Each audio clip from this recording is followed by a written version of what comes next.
La parole est à présent à Monsieur Jean-Michel Jacques, président de la Commission de la Défense nationale et des Forces armées.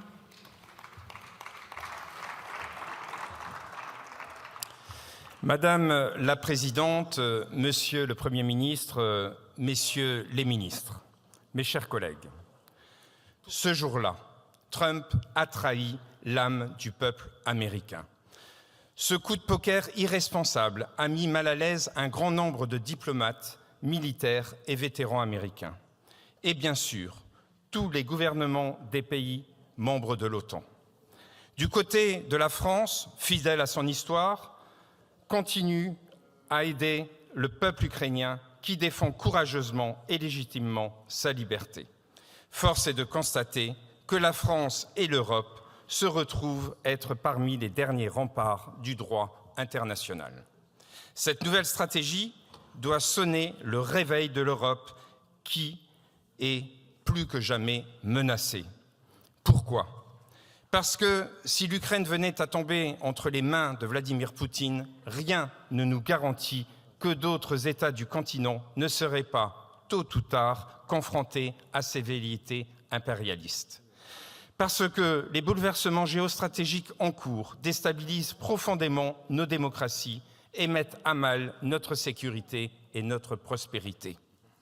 Plus que jamais, les Européens doivent avoir conscience que leur défense est uniquement de leur responsabilité.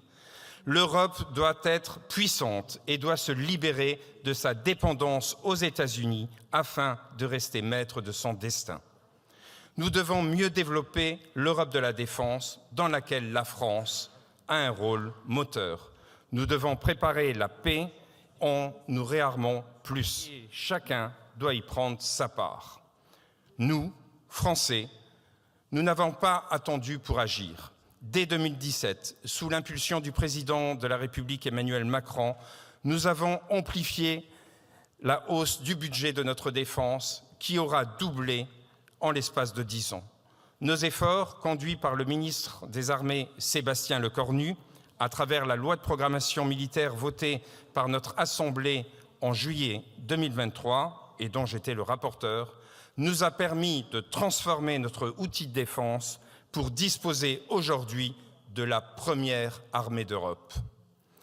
Ceci dit, face à l'évolution des menaces et la situation géostratégique, il est impératif de procéder à un nouvel état des lieux. C'est d'ailleurs tout le sens de la réactualisation de la revue nationale stratégique attendue pour mai prochain, à laquelle la Commission de la Défense et des Forces armées de notre Assemblée contribue. Ce travail sera une base pour réajuster nos efforts dans différents domaines stratégiques et, sans aucun doute, pour accélérer l'acquisition de certaines capacités telles que le nombre de frégates, de rafales, de drones, sans oublier, entre autres, le renforcement de nos moyens dans les domaines de guerre électronique, du spatial ou du cyber. Pour conclure, Monsieur le Premier ministre, Messieurs les ministres, mes chers collègues, nous sommes à un moment crucial de notre histoire. La classe politique française doit prendre ses responsabilités de façon claire. L'ère qui s'ouvre nous impose de dépasser les clivages et d'agir dans l'intérêt supérieur de la nation. Alors, n'ayez pas peur. L'Europe, c'est 450 millions d'habitants, la Russie, 143 millions. L'Europe, c'est 17 000 milliards d'euros de PIB, la Russie uniquement 2 000 milliards.